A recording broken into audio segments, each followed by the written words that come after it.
શાક માર્કેટમાં શાકભાજી કે ફ્રૂટ લેવા જઈએ છીએ ત્યારે ફ્રેશ અને તાજી ખારેક જોવા મળે છે.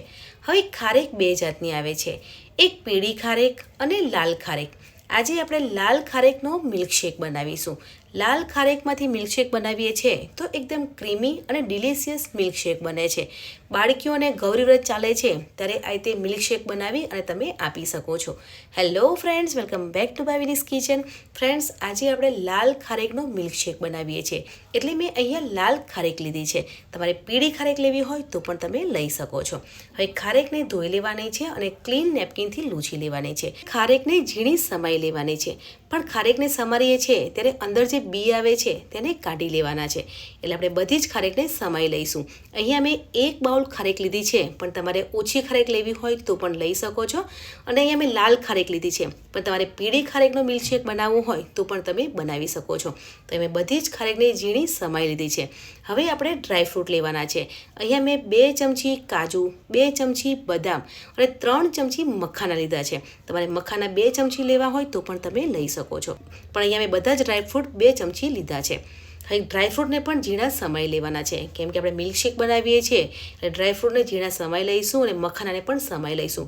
પણ જો તમારે મખાના ઝીણા ના સમારવા હોય અને તમારે આખા મખાના લેવા હોય તો પણ તમે લઈ શકો છો.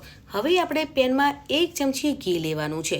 ઘી ગરમ થઈ જાય એટલે આપણે ખારેક ઝીણી સમારી છે તે ખારેકને પેનમાં ઉમેરી લેવાની છે અને ખારેકને ધીમા તાપે સાતળવાની છે.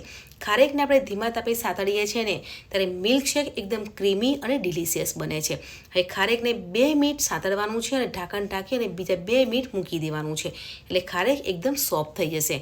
એટલે 2 મિનિટ ઢાંકણ ઢાંકી દેવાનું છે. અહીંયા 2 મિનિટ થઈ ગઈ છે અને તમે જોઈ શકો છો કે ખારેક સોફ્ટ થઈ ગઈ છે. હવે ખારેક સોફ્ટ થઈ જાય ને પછી જ આપણે ડ્રાયફ્રૂટ ઉમેરવાના છે. પહેલાં ડ્રાયફ્રૂટ નથી ઉમેરવાના. જો તમે પહેલાં ડ્રાયફ્રૂટ ઉમેરશો ને તો ડ્રાયફ્રૂટ જલ્દી સંતરાઈ જશે. એટલે ખારેક સોફ્ટ થઈ જાય પછી જ આપણે ડ્રાયફ્રૂટ ઉમેરવાના છે.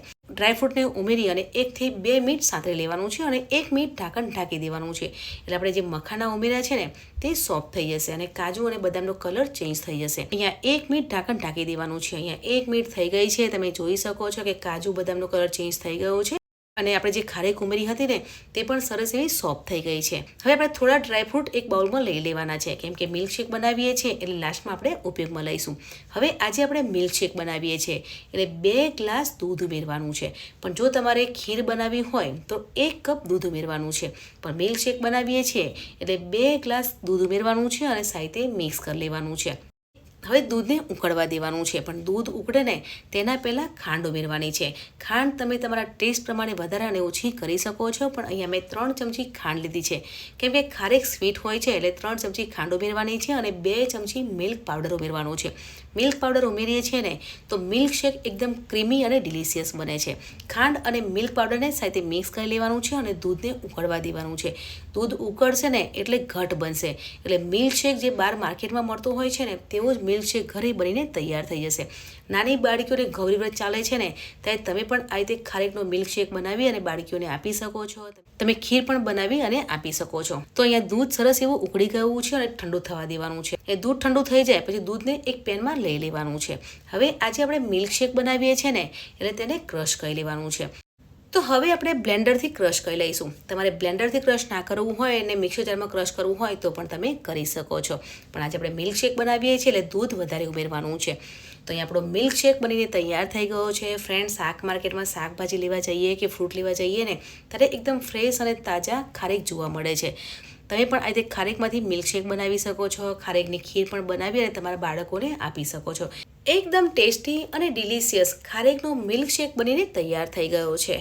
હવે આપણે ખારેક અને ડ્રાયફ્રૂટને સાતળતા હતા ત્યારે ડ્રાયફ્રૂટને એક બાઉલમાં કાઢી લીધા હતા. તો તે ડ્રાયફ્રૂટને મિલ્કશેકમાં ઉમેરી લેવાના છે અને સાથે મિક્સ કરી લેવાનું છે. ડ્રાયફ્રૂટને લાસ્ટમાં ઉમેરીએ છીએ ને તો એક ક્રન્ચી અને ટેંગી ટેસ્ટ આવે છે. તો બજારમાં મળતો હોય તેવો મિલ્કશેક ઘરે બનીને તૈયાર થઈ ગયો છે. હવે મિલ્કશેક ઠંડો સર્વ થતો હોય છે તો મિલ્કશેકને 1 કલાક ફ્રીજમાં મૂકી દેવાનું છે અને ઠંડો મિલ્કશેક સર્વિંગ ગ્લાસમાં સર્વ કરીશું. ફ્રેન્ડ્સ, આજે આપણે ખારેકનો મિલ્કશેક બનાવ્યો છે. અને હા ફ્રેન્ડ્સ, તમારી સાઈડ એટલે કે તમારા એરિયામાં ખારેકને શું કહેવામાં આવે છે તે કમેન્ટ સેક્શનમાં જરૂરથી જણાવજો. અમારી બાજુ તો ખારેકને પીળી ખારેક અને લાલ ખારેક કહેવામાં આવે છે. તમારી સાઈડ ખારેકને શું કહેવામાં આવે છે કમેન્ટમાં જરૂરથી જણાવજો અને ખારેક ક્યાંની પ્રખ્યાત છે તે પણ જરૂરથી જણાવજો. તો અમે ઠંડો મિલ્કશેક સર્વિંગ ગ્લાસમાં સર્વ કર્યો છે. મળીએ છીએ નવી એક આસાન હેલ્ધી અને ટેસ્ટી રેસીપી સાથે. ત્યાં સુધી બાય બાય, ટેક કેર.